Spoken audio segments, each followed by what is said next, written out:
Good morning, everybody. Laurie Stevens here with Laws Communications, welcoming you to class number 9 of 10 for these master classes that we've been running all week. Really happy to have you here today. Want to express my deep gratitude for Scope Now. Scope Now is our very generous sponsor of the Smile Conference, and just wanting to call your attention to the link at the bottom of the screen where you can try Scope Now for free. So that's, what do you got to lose? I kind of want to do it myself. I wonder if they'd let me. So this morning we're going to be looking at how to manage the COVID crisis with emergency management communications. And we have the team, the whole team from Methuen Police here. Methuen Police is in Massachusetts. We have the Chief, Joe Solomon, and their 2 social media specialists, Derek Licata, officers Derek Licata and Gina Scanlon. So with that, I'm going to turn it over to the Chief and would invite him to share his screen. Oh, good morning, Laurie, and good morning, everybody. Laurie, can you see the screen? So I just want to thank everyone for coming in and listening to this. And honestly, Laurie, I want to thank you for years. These conferences you put on have been amazing. Our team has really enjoyed going to them. And I'm glad this year that COVID didn't stop this, that we can do this remotely. And for everybody, this is new to us also. Working remotely, but we're glad to be here, and we're excited to present. And as Larry said, we're going to talk about managing the COVID crisis through emergency management communications. We will be introducing ourselves shortly, but prior to that, we have a short instructional video.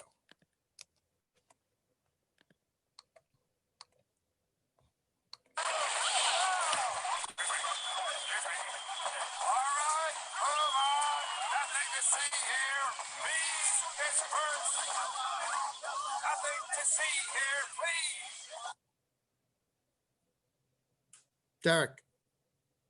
Yep, I'm here, Chief.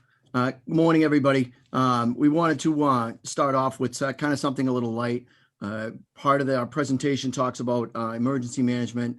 We're going to be talking about how we managed the COVID crisis with our emergency management team, and specifically how we use communication. So this is obviously a training video, but a training video of what you obviously don't want to do. Messaging is important. We want to make sure we display and send the correct messaging. We always enjoy that scene with Frank Drebin. Those of you that are old enough like myself to have watched some of his movies can appreciate that scene from an emergency management, PIO, social media type of role, telling everybody there's nothing to see here when obviously there's a lot going on in the background. So we're going to start introductions, and we'll start with the Chief. Thank you, Derek. And obviously, truth in messaging is the most important thing. And later on, during the presentation, we'll talk about some miscommunications that can appear to be untruthful. So this is me. On the left is me 35 years ago, a little over 35 years ago when I started. And here I am today now, the police chief for the city of Methuen. I've been a police officer over 35 years, the chief for approximately 18.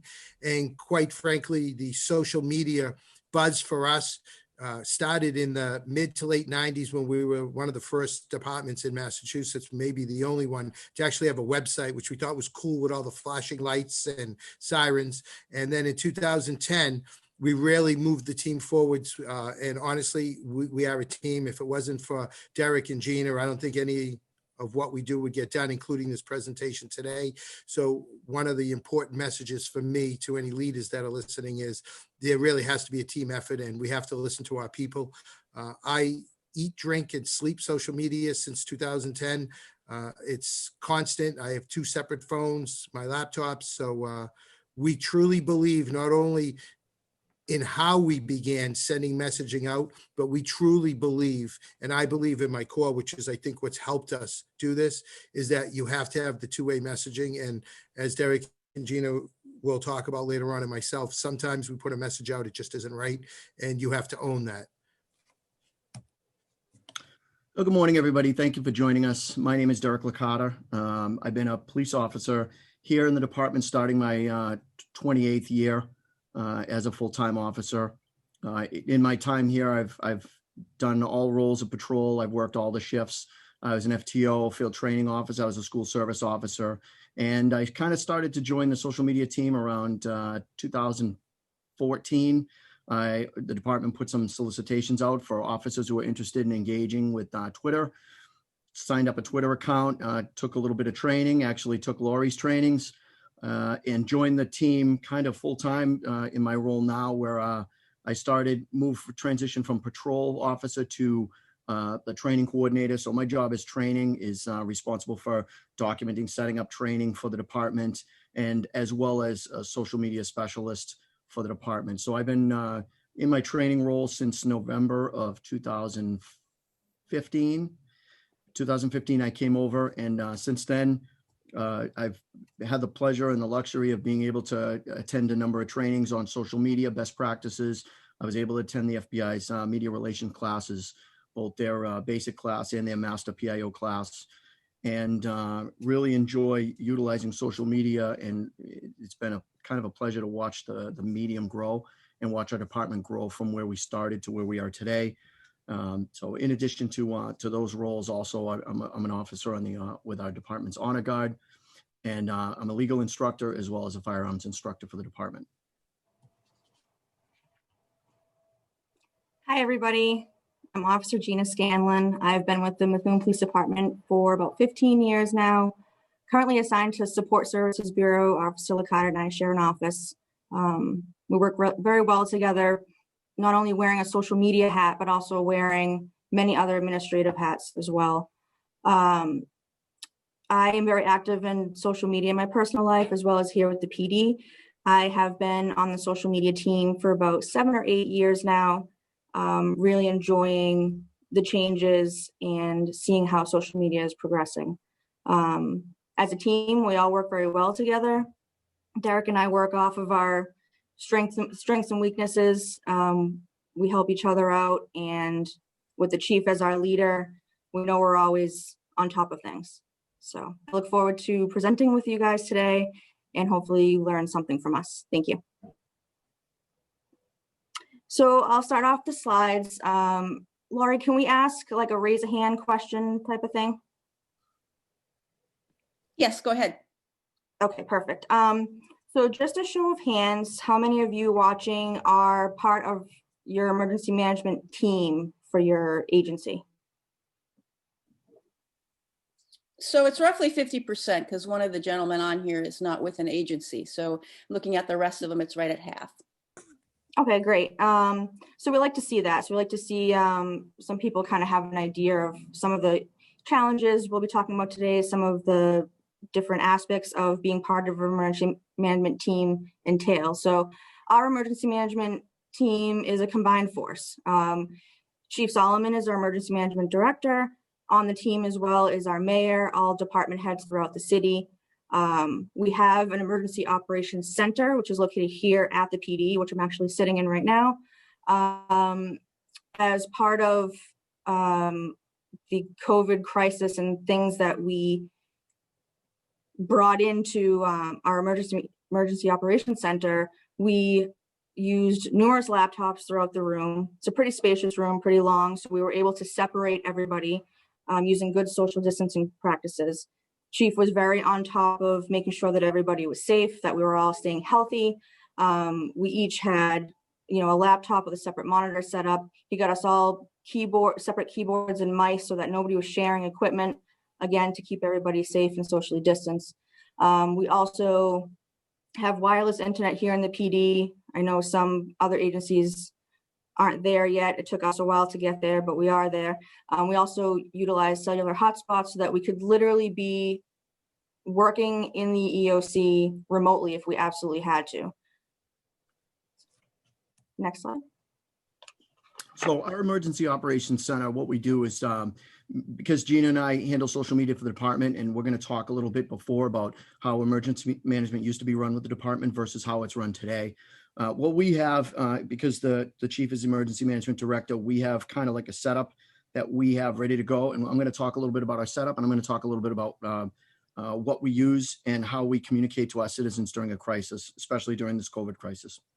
So to start off with everything, what we do especially for best practices at work with us is we have a step-by-step guide, a how-to guide. So it's kind of like our Bible. Our how-to guide has all of the step-by-steps on what we need to do when we activate the center. So it involves activating emergency lines, transferring regular lines, going to the emergency management center.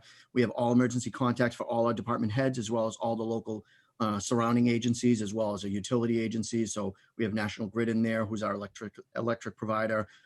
Used to be Columbia Gas, now is Eversource for natural gas. So all of our utilities, all of the emergency contact information. So basically that book comes with us, so we can take our operations center. Normally we have it at the police station. God forbid we lost power, we have a backup generator. If the backup generator runs out of gas and we lose gas, we can take our emergency operations center and kind of move it. We're portable. We have laptops, we have cellular wireless hotspots, so we can take everything to go. So in the event of a mass casualty incident, we can take all of our equipment right out in the field, wherever we have to go. So that how-to guide is really the Bible. If I were to not show up for work, if I was stuck at a scene and Gina was tied up on something else, another person could come in and just use that guide. We rely heavily for our emergency management on social media. Heavy social media involves notifying our citizens that we're going to be putting a lot of stuff out. So we give them a heads up ahead of time. Listen, we're going to be pumping out a lot of information through our social media accounts. So just give them a heads up, because sometimes people don't want to always constantly look at their phone every time it dings. Well, we just kind of give a heads up. Usually we have a couple pictures we put out just to give them a heads up on that. We rely on constant communication with the citizens. And again, we use that. Social media is one of our main platforms. We have a couple other things that we use also, which we're going to talk about during this presentation. So it's constant communication back and forth, communicating to them what's going on. And at the same time, we're receiving communication from the citizens. So not only are we pushing information out, but we're receiving information. So citizens can tell us what's going on. If they need services, what they need, they can tell us conditions that might require immediate assistance, down power lines, things like that. And engagement. We rely heavily on it. We also utilize what's called WebOC. In Massachusetts, we use MEMA's WebEOC. We log into the account and it goes direct with MEMA. We're able to communicate with state agencies and state officials. So if we need extra resources for the city, we can ask for those, and we can get those rather quickly through that WebEOC portal. So it documents everything we need, everything we've done. And it's a good way for us to keep communication on the state level as well with the other emergency responders.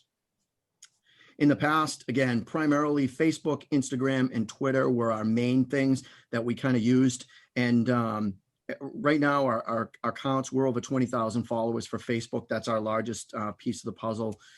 Instagram, we just hit over 10,000, and Twitter, we have 14,000. So that's kind of how we kind of attack emergency management here at the PD, and as well as on the city level. And for everyone watching, the how-to guide is very important. And if at the end of this presentation, if there's any information you'd like from us, you'll see our contact info. And if you email us, we'd be more than happy to send you the documentation. We spent several years building these guides, and being able to be in the position that as soon as something occurs, we can open up in a matter of an hour and be up and running, which I think the guide really helps us, particularly for continuation of services. God forbid, if there was an issue with me, Derek, and Gina, someone else could step in. So prior to this current year of January 2020, the police department was rarely the only messaging for the whole city.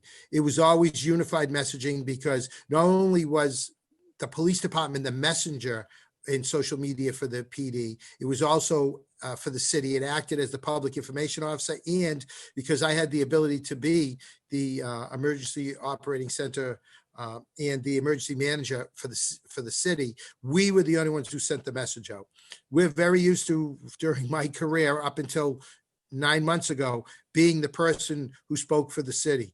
The city had very small social media presence. In fact, they had a Twitter account, and if they did 3 tweets a year, there was some activity there. They had very little engagement with the citizens. All our prior mayors believed the social media should not actually be used, and they like to use the local print media, which we saw was not actually engaging with the community, and their viewership and their readership was really low. So the police department always did the messaging for the residents, the employees, the businesses, and the key thing, when a city event happened, no matter what it was, the media would reach out to us. So there was never a problem with clarity of messaging. Messaging was always direct. It was clear, it was concise, and there was never multiple messages put out. However, January of this current year, 2020, we had a new mayor elected. This mayor is a social media hands-on individual. He always has been, which is very good for the city. He immediately started out with a thing he called the Mayor's Minutes, which he ran once a month. And obviously, we all know this has been a crazy year. So once COVID hit really high in March, up until about maybe 2 weeks ago, he did a daily show, and it was at 5:00 p.m. and he had huge viewership. So he took over messaging, and really the police department and the EOC started to have to follow in line with what the messaging was for the city. Not that that's a bad thing, but with the city's increased social media presence and their increased engagement, what we noticed as a social media team has been doing this, they're very good at sending a lot of messages out. They're not actually very good at the engagement and the constant communication, as Derek and Gina, they like live this job, and I'm very lucky to have them. That messaging, no matter when it comes in, whether they're off. Many times I've called them, they're in their car driving, and they're pulling over and they're sending messages for us. So one thing the city still has to do is increase their engagement. So it's one thing to send a one-way message, but it's another thing to respond. But what we saw was going on with this, because of the messaging coming from the mayor office, was we saw, and we're going to talk about that in a few slides later on, a message that they put out, they pivot very quickly. So they might put a message out today at 11 o'clock and want to change that message at 1 or at 2 or at 11:05. And sometimes that message doesn't get relayed to us. So when they message, we message their message, and sometimes their message changes. So we are still working with the city to get back on board to one message, that message being controlled by the Emergency Operating Center or through at least emergency management for the city. But we're all very happy to have a mayor and a staff who's very interested in messaging out with their community. So what did we do differently this time than any other time that we've had to open up our emergency operations center? Well, COVID hit, and COVID was new and different for everyone. Chief Solomon was very on top of, one of his main priorities was making sure that we were all safe and that we were all healthy, and that he was taking the steps that he needed to do to make sure that we stayed that way. And to this day, we're, grateful and fortunate enough to say that, for the most part, we all stayed pretty healthy. The chief physically closed down the police station. We had notices on all the doors. We had some like metal fencing and stanchions around the station with signs on them and letting people know to, call when you get here. If it's an emergency, call 911 type of things. So the public knew we were emergency only basis here at the PD. Sanitizing stations were set up throughout the police station. We had hand sanitizer everywhere. Police cruisers were sanitized every day, multiple times a day per shift. All officers were given PPE kits. That included more than your regular, gloves and masks. We had shields, we had goggles, we had one-piece suits. They got many items in their kits and enough to, keep themselves safe, and those were replaced if and when needed. Roll calls were moved to outside. We did one of our first outdoor roll calls. Chief came and presented to us out in the parking lot. Everybody standing more than 6 feet apart, keeping themselves safe. The chief walked around the building and separated people from their offices if he felt that they were in too close quarters. We moved people around the building into empty offices or just, different training rooms and different roll call areas that we have throughout the PD, set them up with their computers there. Our clerks went to work remotely. Our IT department worked quickly to help us get everybody on board with that. And our clerks were able to work from home and not have to come directly to the PD. So with that comes the question on how do we continue to communicate internally? And we're very good, I believe, communicating with the public. And what COVID really showed us is maybe we're not as good as communicating inside.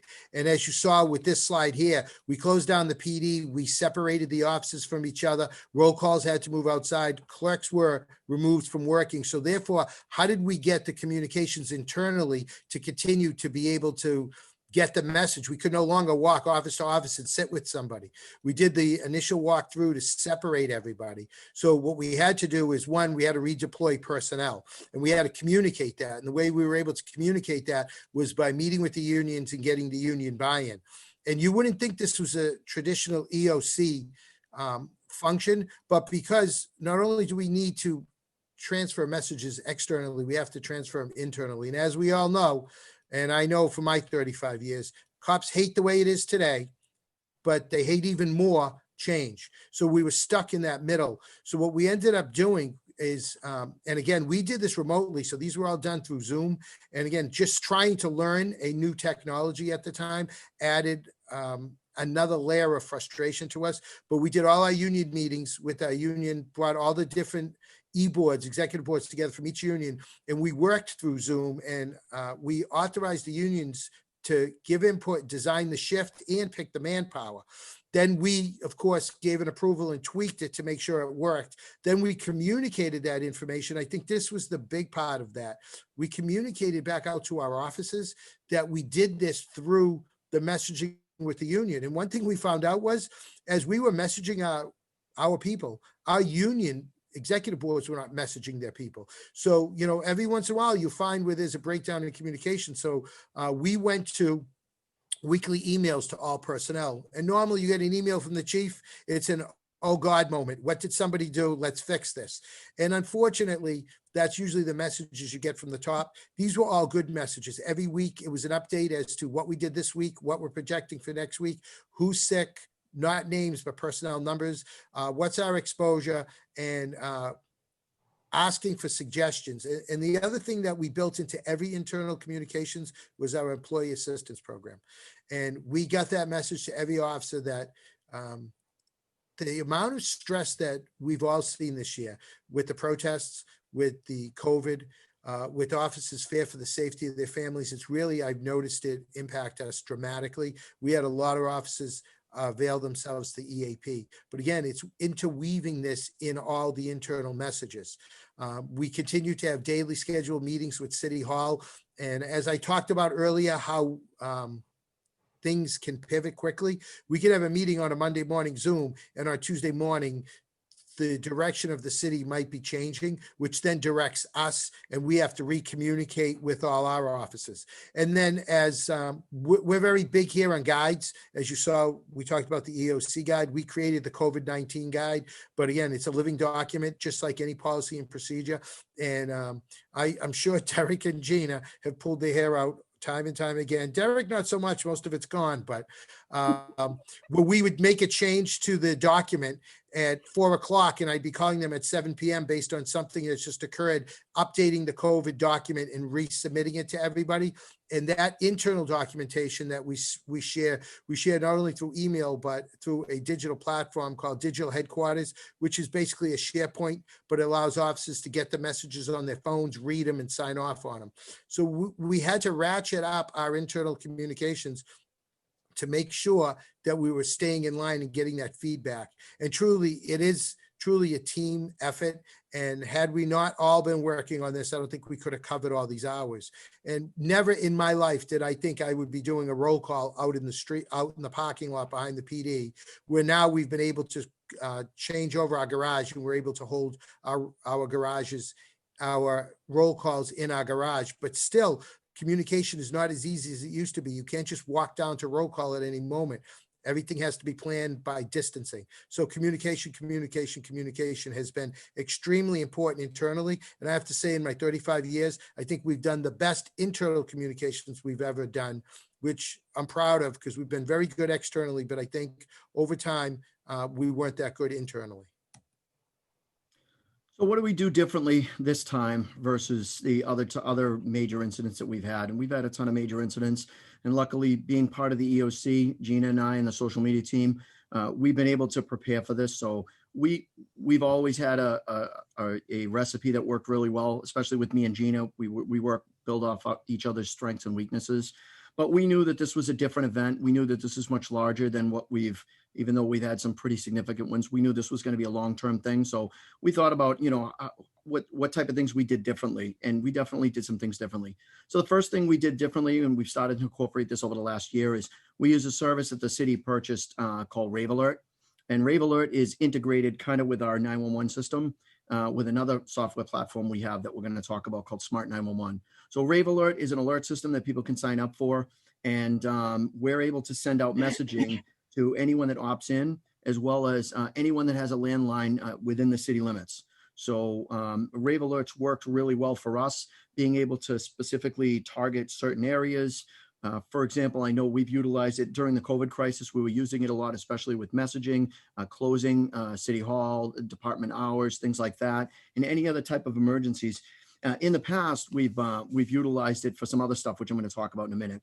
But just a quick show of hands while I finish this slide, Lori, if you could if you can raise your hand if your department or your agency uses a system similar to that, that's linked to to a sign up and linked to your landlines geographically. I'm going to talk a little more about Rave in just the next slide. The next thing we did was Gina and I knew that this was a significant event, and we wanted to kind of step up our social media game. And we're both pretty good at creating things. Like I said, we're good at different things. And we're both good at creating custom graphics, if you will, but neither of us are artists. Neither of us are graphic designers. We're both police officers. So we knew that if we stepped up our game a little bit to make sure that our messaging is getting out to the community. So Gina and I both out of pocket just picked up a subscription to a service called Canva. And I don't know if any of you use it at all. We hadn't used it prior to COVID.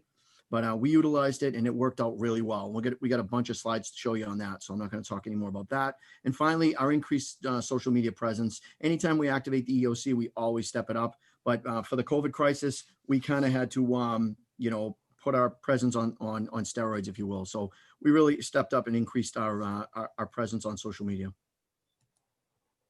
So Rave Alert, as I said, it's the city had purchased this. It's tied into residents with landlines, and also people can opt into it. Anyone can opt into it if you own a business, if you have family members that live in the city, and you can receive emergency notifications. We've used it a lot in certain emergency situations, large power outages, road closures. We used it during the gas explosions to able to message residents immediately, like this incident is happening in neighboring communities. We were inundated during the gas explosions with 911 calls because people were hearing from other people that there were explosions, and they were concerned that it was happening in Methuen, and it wasn't happening in Methuen, but we wanted to make sure we got that message out to our citizens. And it worked really well for that. We utilize it too if we're searching for, if we have an incident in a certain area, we want to target a certain neighborhood. We used it, and first thing that came off my head was we were searching for an armed suspect. An officer had a pursuit, suspect was on foot. We were searching a geographic area. You can go into that Rave software platform, geographically select the area that you want. You can go right down to the streets. You can draw a diagram, draw a circle, a square, however you want to do it, and target specific areas. And it's been very effective for us with COVID, not just for messaging city information and specific COVID information, but also it's been great for us with the Emergency Operations Center. So Smart 911. If any of you are familiar with Smart 911, it is an opt-in type of platform for citizens to be able to opt in to receive not only alerts, but they can also opt in and give any information, personal information, household information about themselves and their families as much as they want to. They can add that information into the platform. They can say that there's an elderly resident that lives on the 3rd floor. So, God forbid there's ever a fire in their home. When they call 911, comes into the station, that information is going to pop up on the dispatcher screen to alert all first responders that there is an elderly person up on the 3rd floor. You can add pictures of your family members, what kind of cars and what their plate numbers should be that are in your driveway, residents from your home, pets, any information that you'd like to add, you can into Smart 911. Smart 911 is tied to Rave Alerts. So the people that signed up for Smart 911 account, if they gave phone numbers and relayed that they wanted to receive alerts, whenever we send out an alert through Rave, all of those residents would receive the information and the message that was sent out. Specifically for COVID, how we use Smart 911 is on the back end, we were able to filter people that had signed up for the service, created an account with Smart 911. We were able to filter with those that had indicated that they had any specific medical conditions, lung issues, heart issues, cancer, we're using oxygen tanks, that type of thing. We were able to filter out those people and actually reach out to them. I think the chief can talk a little bit more about that part and what they did on the back end with that. Yeah, so in the Smart 911, it's really good for our special populations. We did outreach to our special populations and through the schools. So we're able to get information such as my child has a negative reaction to sirens. So we would know if we're approaching the house that we would kill the sirens. That if a child ran away, we were able to load in with the parents' cooperation, the specific locations they would go to. So Smart 911 has really been a godsend to us, and it's up and running, and it's very successful, and our residents like it. And as we talked earlier, Mayor is a very big social media person, and the city just launched this app called See Click Fix, which basically does what an app the police department uses called Tip 411. So what we're going to see as we say pivoting, I could see Tip 411 going away and See Click Fix coming on. See Click Fix really allows, it's part of the 311 system. It allows a resident to have any communication they want, either anonymously or by self-identifying. They can send pictures, they can send videos.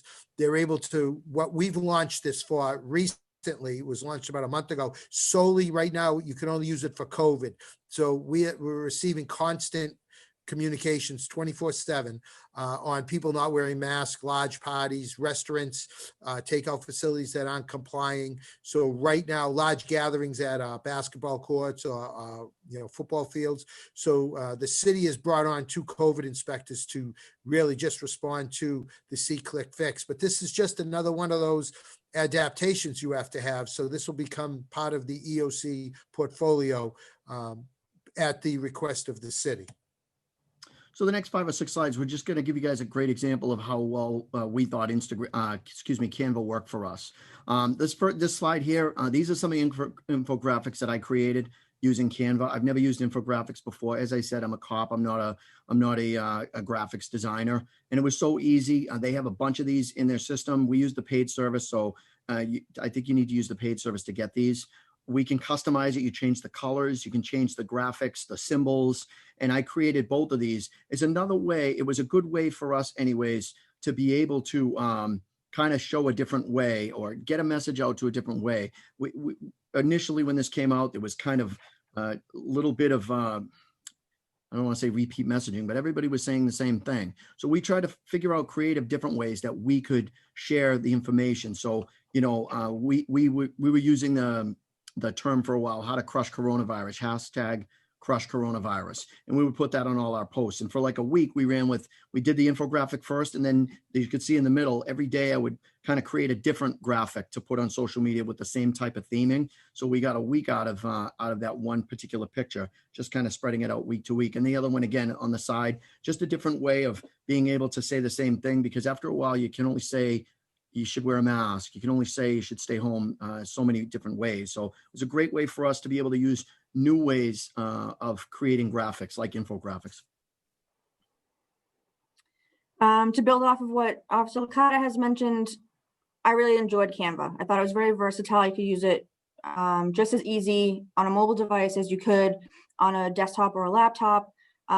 This slide, same message, different angle. There's only so many ways you can say stay 6 feet apart, social distancing, which turned into physical distancing. Don't be part of the spread. So I enjoyed that Canva had tons and tons and tons of images to be able to use, different templates for different platforms. They had templates on there that were specific to Instagram, templates that were specific to a Facebook background photo. It was just great. They had lots of options for us. So you could either, with this demonstration, you could either, have something a little more professional and clean with an actual photo with real people in it, or make it a little more fun with like cartoony figures. So we were able to change our message, or keep our message the same, but change our templates with the different messages we're putting out. So another way we're able to be creative is, we try to put humor in our posts. A couple years back, we had a car crash and the person was texting when they drove. They smashed into a telephone pole. So what I did was I went back, and we had first gotten Surface Books, and I just drew a stick figure next to the car and made a post, kind of a funny post about, this is Bob. Bob was texting. Bob crashed his car. Kind of don't be Bob. They had a similar graphic here. I kind of created it. I changed the colors. I changed the font. Obviously, I put the language in there. And I was able to, I actually put kind of custom cut and pasted the mask on Pat. And again, it's just another way for kind of engage the citizens. And this got tremendous engagement for us. It got, I think, close to 10,000 reach on Facebook, which for us is really good. We got a lot of positive comments. And again, just another great way for us to be able to engage with our citizens. And what I noticed is people were posting on other posts and they were saying, don't be Bob, be Pat. And it was funny how it just got carried over. So it was a message that was sticking with people. A little more on pivoting the message as new information came out about COVID as we went through our days and weeks. We had to change the message a little bit. And I was able to create this graphic in literally 5 minutes. Go right into Canva, search for, I don't remember what I searched for, maybe like domino effect type of thing. We learned that COVID could be spread asymptomatically. I was like, this sounds like a good image to use for this one. And added some text to it, our patch, and at Methuen Police at the bottom, and bam, that image was out within 5 minutes on all of our social media platforms. Highlighting problems that came up during COVID. We ended up starting to have the problem like everybody else. People were throwing their gloves on the ground, their masks on the ground. We were getting a lot of complaints. So we decided to make a graphic and a post. This was a picture somebody sent into us, said, hey, people are just throwing their ground. Can you guys, ticket people for littering? So what we did was we tried to create a little, again, public awareness.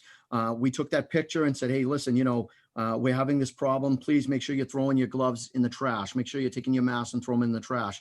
And it got great engagement. Again, a couple of the local news stations picked it up as a story, and 2 of them were down in the city within a day doing a story about it. So a small problem that was happening here in the city was happening other places, and it ended up growing into a bigger thing, and we got more engagement out of it. And after this ran about this with the press coverage, about a week later, we started to see a significant change where the gloves and masks weren't all over the place, where they had actually become like a major problem for the city. So as time went on, the mood kind of lightened just a little bit, people getting used to being home and working remotely and that type of thing. So I tried to change it up a little bit, humanize a little bit the information we were putting out, what we were dealing with. So I just started to use my Bitmoji on random posts that we were making. The Bitmojis, again, you could add them right into Canva, into some other sort of template. At the same time, putting information out there, we want to start to, engage more with our followers and find out how they were doing. So I think it was one whole day I spent with the "How you feeling?" I sent that out there and just engaged with people all day long, back and forth in our comments section. There were actually a couple people I was able to refer to get them some, maybe some extra help or somebody else to talk to. So that worked out really well for us. And I saw this as actually some humanization of the badge where, we can use a Bitmoji and have some fun and not be that stickler that's sitting up in an office. And I really think it helps with the community. Yeah, and this was another thing we were able to do is highlight other essential workers. And as this was going on, we realized there were other people. A lot of times we were getting recognition. The fire department was getting recognition, but obviously, like your other communities, we saw that there were other people that were working through the COVID crisis, other essential workers like nurses, all the people that were working in the stores that stayed open. So this was another way to customize graphics. We were able to change the colors on everything. So it was a nice way for us to highlight people that don't normally get highlighted and kind of give them like a good job kind of prop. And we ended up doing a thank you drive along to all the nursing homes and all the hospitals in our community. We did a video on that, but we just wanted to kind of highlight how, it was very easy for us to create these graphics and customize all of our branding on them as well. Hey guys, this is This is fantastic so far. Thank you. But I wanted to give you your requested 10-minute warning. Thank you. All right, we're gonna have to speed it up. So one of the other things we did is donations. We got so many donations. People were so very generous and we were so appreciative. We wanted to make sure that we thanked everyone. We were, receiving food donations on a daily basis. We were receiving hand sanitizer donations. So we wanted to make sure that we thank people. So we made some simple graphics and put those out there as well. One of the other of our posts that got a lot of activity, this is one of our K9 officers, Officer Nicolosi. She was able to grab a superhero mask that was donated here to the PD. She put that on, snapped a selfie of herself with her K9, and we were able to create a graphic with that, send that out there, and everybody loves the K9s, right? So that post got a lot of activity, a little over 6,000 views and 556 engagements. So that was another way to, again, humanize, put faces to names and get information out there. This was our all-time favorite, and everybody else loved it too. We use, again, using Canva and a little bit of our accent, some Boston flair, and I made this graphic, put that out there, got a lot of attention as well. But people love that kind of thing. Throw a little of your own in your work, and people enjoy it. And I don't know what it is in other parts of the country, but what we see in mass is police departments are afraid to have fun. A lot of departments I know would never do something like this. They don't want to have, they're afraid of that fun engagement. And quite frankly, I think that's the great part of Derek and Gina's comparison to me, because of the age difference, that we're okay to have some fun out there and get the message transmitted. Again, some of miscommunications, we have to be able to adapt and overcome. So what we did was we went to in-person meetings instead of Zoom meetings. And when you're not with someone, even though you're on Zoom, you can absolutely still see. We have a question here. Can you translate that for those of us who don't speak Massachusetts? We love it. Thank you. That's the kind of engagement we enjoy. Can we adapt and overcome? So miscommunications happen by, again, not being in the room. Even though you're in Zoom, I've noticed you lose a little bit of that reading off of the other person. And there's so many screens, trying to keep up with everyone has been very hard. Again, all part of being distant. If we're away from each other, it's hard to communicate as we normally do. And as we spoke about earlier, one of the biggest inconsistencies we've seen is when the city gives us a message and they pivot. And recently, we put out a message on Halloween that it was canceled. It was probably up less than a minute when I was reaching out to our team saying, we got to change the message. The city didn't cancel it. They changed it to be a drive through Halloween. Although it was canceled, they wouldn't use the word canceled, and it caused a little bit of a stir. Lo and behold, after we took it down, about a day later, they put out a message canceling it. So this is just, a reminder that you have to stay on point with your messaging, and sometimes your message will change based upon your bosses. All right, we're stuck here. There we go. So one of the huge examples of miscommunication and how miscommunications can be construed, we had a private group of citizens that organized a Back the Blue rally. The rally was supposed to go through, was kind of like a rolling rally. So it was supposed to drive through a number of communities. It started in another community and it ended in another community. But on the way, they were going to drive by our police station. So we had nothing to do as far as organizing the rally. It was just simply, hey, we want to show our appreciation. We want to come by and just kind of honk our horns and wave and say thank you for what you're doing. So we were alerted to it. We were aware of it. We ended up setting up outside. Gina was here that night. There was a couple of people that were here, private citizens, a photographer. They took a bunch of photos of the rolling rally. I don't know how many cars there were. Gee, what was there? Maybe like 30 cars, 35 cars? 30, 35. Yeah. So after the rally was over, Gina went back, kind of posted, went through her photos. She took a bunch of photos, took a bunch of the photos that she thought were good, which were excellent photos, posted it on there just like a thank you. One of the private photographers that was there posted the photos as well, because she took a whole bunch more photos than Gina did, and she posted all her photos. One of the photos had a picture, one of the vehicles in the rally had political signs on it for a particular political candidate. And there was a ton of backlash about it, to the point where people were saying that it was a rally for a candidate, which it wasn't. So we went to bed that night and everything was fine. The next morning we woke up to our pages were getting inundated with negative comments about it.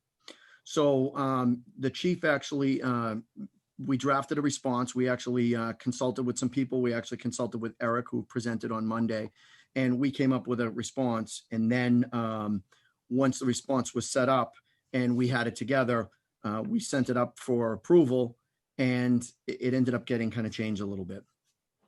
So So, we like to this speak. next slide, the chief's going to talk about it. We like to speak with one tongue. We keep talking about that.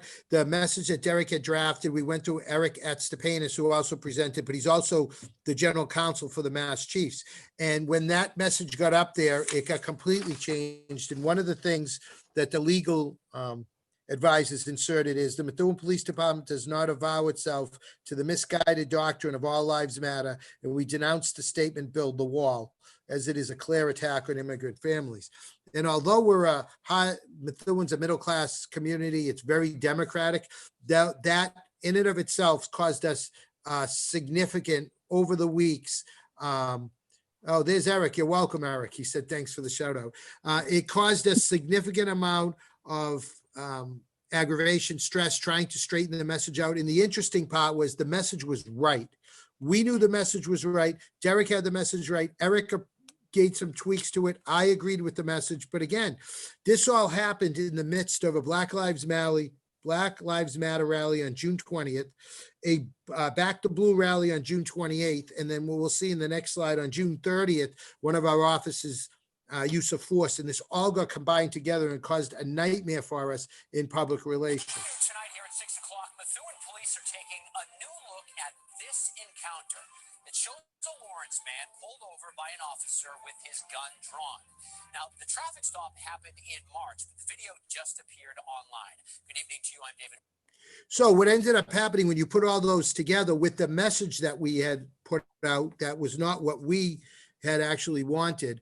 It caused particularly this incident, it caused one person to go crazy on social media, and she had a lot of followers. The interesting thing, the person that was in the car did not make a complaint. And in fact, his feedback was he thought he was in a different city. And because of his interactions in the other city, he thought our interaction was bad. This was all resolved in a matter of a month or so, but it was a month of working overtime. And an important message was, sometimes you have to fight harder. And when the city changed the message, I should have fought back on that and said, absolutely not. I gave my input, but again, we all have bosses, but sometimes you're going to be in a position where, although you have no control over the message, you're going to have to deal with the fallout of that message. And I think our team did a great job. And we also reached out to Laurie. We reached out to a lot of people we respect as experts, and we got more feedback. So one important thing is, don't forget about the individuals that are out there to help you. We don't all know everything. And even amongst our own team, we reach out to experts. So this slide is just an example, again, of being ready to pivot on messaging. The chief had mentioned earlier how we had originally shared a post put out by the city in regards to trick-or-treating, that traditional trick-or-treating was canceled, but you can still participate in a trick-or-treating activity event at the Loop type of thing. And we were asked to change our messaging. They weren't ready to say that it was canceled yet. And then this is the post that the city posted literally the day after we had changed our message. So it gets tricky and it's challenging when you have different platforms that you're posting on and you're asked to change your message after the fact. So this is just another example of that. And again, so then earlier I talked about Black Lives Matter rally. We coordinated the whole response from the Emergency Operating Center. It was extremely successful and positive. We actually had, and again, communication. We had multiple meetings with the group. The initial message coming out was very negative to police. By the time we finished our meetings, we actually shared information on social media with them. We marched with them. We took photos with them.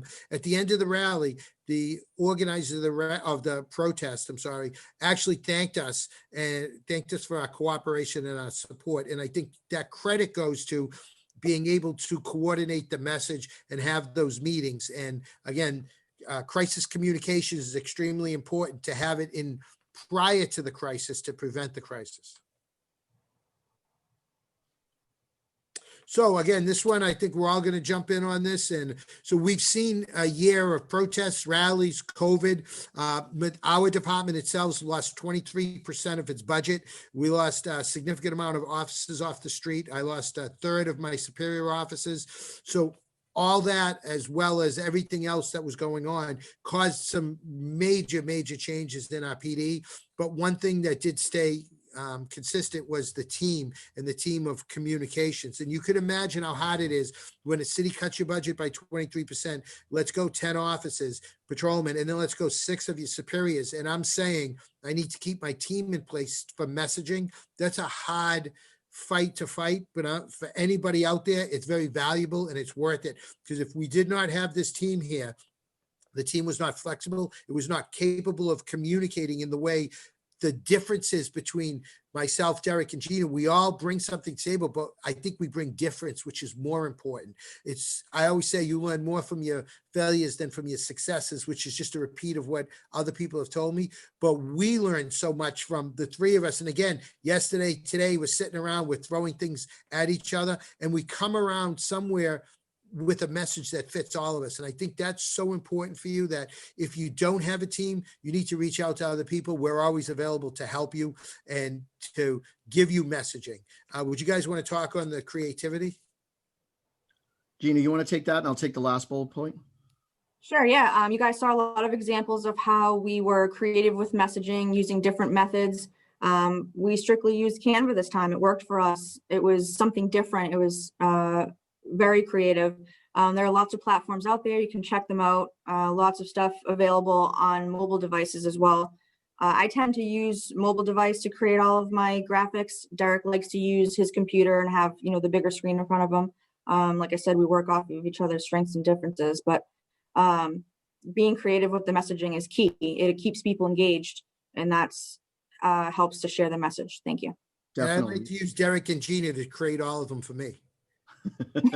And definitely we learned throughout this crisis that when you don't have the answers and you're not an expert on a particular matter, you got to refer the people to the right person instead of just giving them information that might not be correct. It's really important your messaging is on point and it's correct and accurate. There was a lot of information we didn't have through this COVID crisis. We had to refer people to, the health inspectors, the health department, the city nurse, and that's okay. It's okay to, if you don't have an answer, ask the experts, and don't be afraid to tell people, hey, listen, we don't have the answer, but we'll try and get you the best answer we can. So this brings us to any questions or comments you have, and I listed up our contact information there. And Awesome. Laurie is saying hi to us, guys. Awesome. Okay. I don't know who's saying that. I can't Laurie tell. McCann. Oh, okay. Oh, hey, All right. Laurie. Laurie I'm trying to type back to her and I'm stuck. My computer froze. No, that's great. So if anybody else has any questions, please load them up in the Q&A, or if you raise your hand, I'll unmute you. That's perfectly fine. And, just go ahead and do that now. We'll give you about a minute to do that. I just wanted to say thank you to these guys because they really truly are a well-oiled machine. I've had the pleasure of witnessing it over the years. And I think one of the strengths too is that it's always been the 3 of you, you haven't had any turnover and stuff. But the other thing is, and I hate to keep kind of sounding like a broken record, but to say you need the support of your chief is one thing. But with this chief, it's a little bit beyond that. I mean, I was impressed when you showed up yourself at my training, chief, and that, a few chiefs have done that, but not like you. And so it's just really, truly remarkable how you support your team. And I think that I feel badly for people who don't have this just normal support of their chief. But I can tell you that anybody seeing this presentation is going to be jealous that they don't have somebody like you, chief. So I don't see any questions and nobody's raised their hand. So one last thing though, guys, lean up. Yeah. We don't want to forget our pink badges for breast cancer awareness. Although this is about social media, I believe it's all about communications, and just wearing these on our shirts for the last several years when we're out there for the month of October causes so much more engagement, and it matches up with our pink cruiser that we have for breast cancer awareness. And then we have a white cruiser that we have for general awareness, that we allow anyone to add stickers to it for any type of disease or illness that's out there. So one thing we can't forget is there's still the person-to-person communications, which, you know, helps bridge that social media. So we just got to be communicators 100% all the time. Chief, you are wicked smart. Thank you. So thank you so much. And thank you everybody for joining us. And we'll be back in an hour. Thanks. Thank you, guys. Thank you, Derek and Thank you, Gina. Great everyone. job. Thank you.